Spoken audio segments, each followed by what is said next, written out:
Guidance में मैं 3 महीनों से ट्रेनिंग दे रहा हूँ ऑनलाइन। इस ट्रेनिंग में मैंने देखा और मैंने चीज़ को सीखा है कि यदि मुझे नॉन स्टॉप रनिंग करना है तो लैक्टिक एसिड कंटिन्यू रन करने से बहुत ज़्यादा जमा हो जाता है, टॉक्सिन्स जमा हो जाते हैं, उसको रिमूव कैसे करना। साथ में हाई एल्टीट्यूड में हमें रन करना पड़ता है तो वहाँ ब्रीदिंग का बड़ा इशू होता है। माइनस टेम्परेचर में रहते हैं, ब्रीदिंग लेने में प्रॉब्लम होती है। तो उन हालातों को कैसे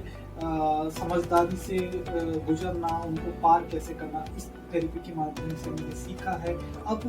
ये थेरेपी मैंने ऑनलाइन तो बहुत समझी, अब इसका मैं प्रैक्टिकल सेशन अटेंड करने डॉक्टर मुश्ताक सर के क्लिनिक में आया हुआ हूँ। सर मेरा तो एक्चुअली एक स्पेशल केस है क्योंकि मैं एक रनर हूँ और मुझे इस एडवेंचर और सर्वाइवल जर्नी में जाता हूँ, तो उसके लिए आपने मुझे विशेष ट्रेनिंग दी। यदि कोई नॉर्मल व्यक्ति इस थेरेपी को सीखना चाहे तो क्या वो सीख सकता है? सर आज हमारे इतराफ में जो आप कहीं पर भी जाओ तो हर आदमी अपने जेब में पैरासीटामोल, एनाल्जेसिक, एसिडिक के लिए कुछ ना कुछ दवाई या मेडिसिन रखता है, ठीक है ना। तो अब इनसे क्या हो रहा है कि वो जिन चीज़ों को अच्छा समझ करके दे रहा है, अब पैरासीटामोल के ही अगर आप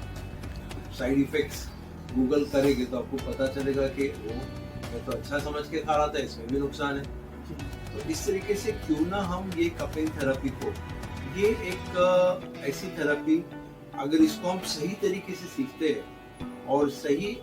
जो सेफ और श्योर क्योर का जो अप्रोच है हमारा, जिसको आज हम 2013 से ट्रेन करते हुए आ रहे हैं, आज 2023 से 10 साल से हम ट्रेनिंग दे रहे हैं। तो इसमें हम ये इसीलिए इसको शेयर करते हैं ताकि हमारे घर के जो बूढ़े हैं या हमारे इतराफ में किसी को जो है वो शोल्डर पेन है या बैक पेन है या क्रैम्प्स वगैरह है, तो हम कैसे अपनी बॉडी को मेंटेन रख सकते हैं और कैसे हम जो है ऐसी दवाई शुरू करके जो आज हमारे लिए छोटी बीमारी है और आगे चल करके जैसे एक माइग्रेन की बीमारी आगे चल करके पेशेंट को न्यूरोलॉजिकल इशू तक लेके जा रहा है, एक हल्का सा कमर का दर्द आगे चल करके जो है स्पाइन का बड़ा पेशेंट बना रहे हैं, एक छोटा सा जो जिसको डायबिटिक के शुरू में इश्यूज हुए थे और आज जो है वो इंसुलिन पर आ गया है। तो इसकी वजह क्या है? इसकी जो हमने शुरू में मेडिकल स्टोर गए थे, आज हम हॉस्पिटल में एंड अप हो रहे हैं। तो इससे बचने का एक रास्ता हमारे पास है और हम चाहते हैं कि ये आप हमसे सीखे, हमारा जो इजी स्टेप्स है, इजी जो अप्रोच है वो आप सीखे और ये सीखने के बाद में आप जहाँ कहीं पर भी रहेंगे, आपके इतराफ में लोग बीमार नहीं रहेंगे, आपके इतराफ में कोई बंदा दर्द में नहीं रहेगा। आप अपने घर वालों पे लाखों खर्च करते हुए सालों साल अपने पूरे घर के बजट को डिस्टर्ब करते हुए भी जो है वो आखिर में आपके हाथ में जो है वो लाशें नहीं आएगी। ये जो चीजें, ये जो इशू है इस वक्त बहुत सीवियर इशू है, ये बहुत बड़ा क्रिटिकल इशू है। तो हम चाहते हैं कि जो भी खास करके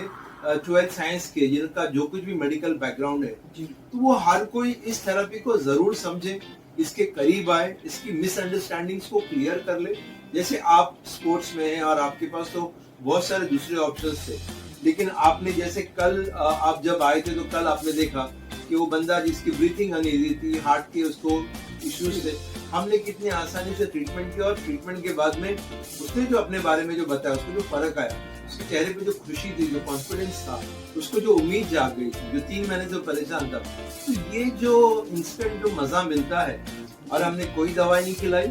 हमने कोई उसको टैबलेट्स नहीं दी, कैप्सूल नहीं दी, और जो प्रॉब्लम था वो हमने एज अ मैकेनिकली रिपेयरिंग कर दी और उसको जो रिजल्ट मिला, जो आपने कल ऑब्जर्व किया, और जो मैं 3 महीने से आपको जो ट्रेनिंग देते हुए जो अलग अलग केस स्टडी जो करवा रहा हूँ, अलग अलग केसेस आपने देखे, हमारे हिजामा हाउस यूट्यूब के चैनल पे जो टेस्टिमोनियल्स आपने देखे, उससे जो आपने समझा, और हम आपको इसका मैकेनिज्म पीछे क्या है, हिजामा से क्यों साइनसाइटिस क्योर होता है, हिजामा से क्यों माइग्रेन क्योर होता है, हिजामा से क्यों पाइल्स को ऑपरेशन पे नहीं जाना पड़ता है, हिजामा से क्यों हम 2-4 लाख के ऑपरेशन से बच सकते हैं, घुटनों के ऑपरेशन, स्पाइन के ऑपरेशन, और एक बार घुटने का ऑपरेशन होता है तो आप कभी पैर फोल्ड नहीं कर सकते। हमारे कई पेशेंट हैं जिन्होंने एक पैर का ऑपरेशन किया, दूसरे पैर का भी ऑपरेशन कराने जा रहे थे, हमने उनसे कहा कि अब हम 1 हफ्ता दो, और 1 हफ्ते में उनका वो इम्प्रूवमेंट हुआ कि वो जिस पैर का ऑपरेशन हुआ है उसको फोल्ड नहीं कर सकते, और जिस लेग की हमने ट्रीटमेंट ली वो पूरा फोल्ड कर सकते हैं, उसके सारे मूवमेंट नॉर्मल है, उसमें स्टिफनेस नहीं है, उसके मूवमेंट अच्छे हैं उससे। तो ये जो सारी जो चीजें कई लोगों को जो है वो जो लोगों ने ऑब्जर्व किया, और पूरे दुनिया में हजारों थेरेपीज है जो पहले होती थी, लेकिन कोई थेरेपी ऐसे बाउंस बैक नहीं की जैसे ये हिजामा थेरेपी ने बाउंस बैक किया है, और ये जैसे एस्टैब्लिश्ड हो गई है through out US, through out UK, through out India. एक वक्त था जब मैं 2000 में जब अमेरिका से इंडिया में आया था,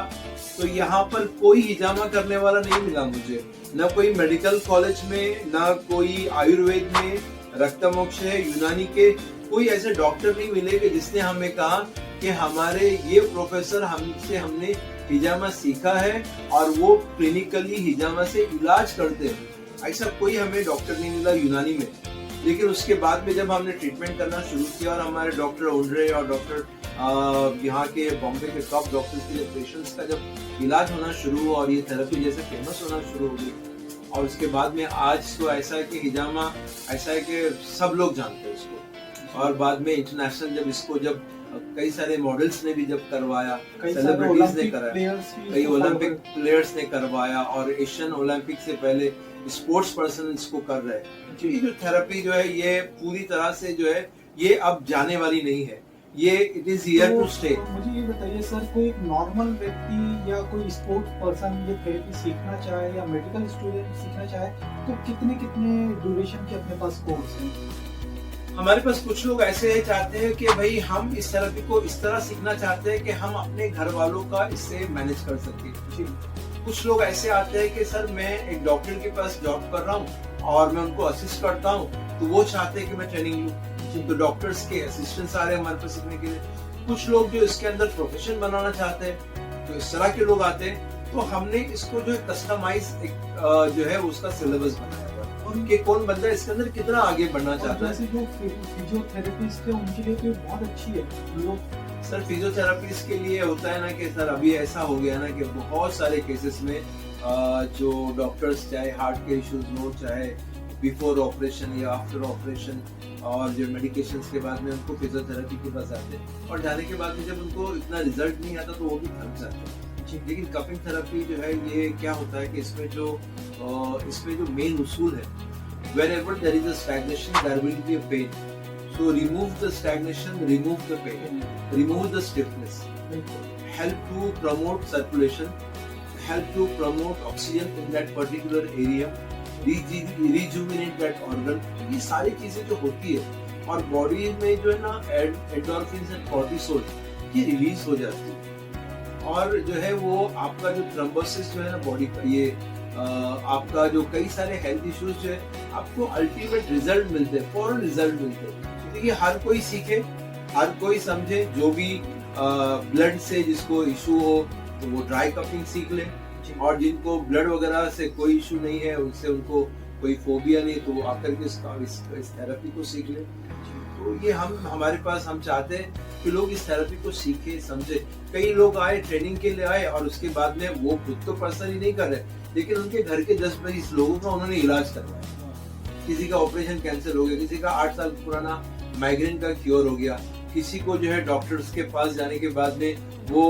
और उनका हार्ट का ऑपरेशन होने जा रहा था, लेकिन हमारे पास आने के बाद पता चला कि उनको तो गैस्ट्राइटिस था और उसका रिजल्ट हो गया, और बाद में फिर ईसीजी भी नॉर्मल आ रहा है। तो ये कई सारी चीजें हैं जो इससे बहुत ज्यादा फायदा है। और हमारे पास जो अप्रोच है हमारी हर्बल मेडिसिन का,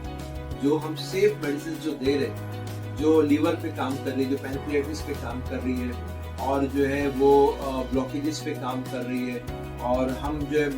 हमारी जो दवाइयों के अंदर हमारा जो कलौंजी ऑयल है, एक्स्ट्रा वर्जिन ऑलिव ऑयल है या एलोवेरा है, ये सारी चीज़ों से जो हम लोगों के सामने जो ऑप्शंस दे रहे हैं, और इससे हम कितना बड़ा काम कपिंग के हेल्प के साथ में कर रहे हैं। Without cupping, without wet cupping therapy aloe vera fail हो जाता है। विदाउट वेट कपिंग थेरेपी यही जो है वो हनी लेने का भी कोई फायदा नहीं नजर आता है, क्योंकि जब तक अंदर से क्लेंसिंग नहीं होगी, जब तक ये बाहर नहीं निकलेगा, आप डाइट भी कर रहे हैं लेकिन रिजल्ट नहीं मिल रहा है, अब आप परहेज भी कर रहे हैं, गलत चीजें खाना भी बंद किए, लेकिन आपको हेल्थ में कोई इम्प्रूवमेंट नहीं मिल रहा है। लेकिन विद दिस थेरेपी हर चीज इफेक्टिव हो जाती है।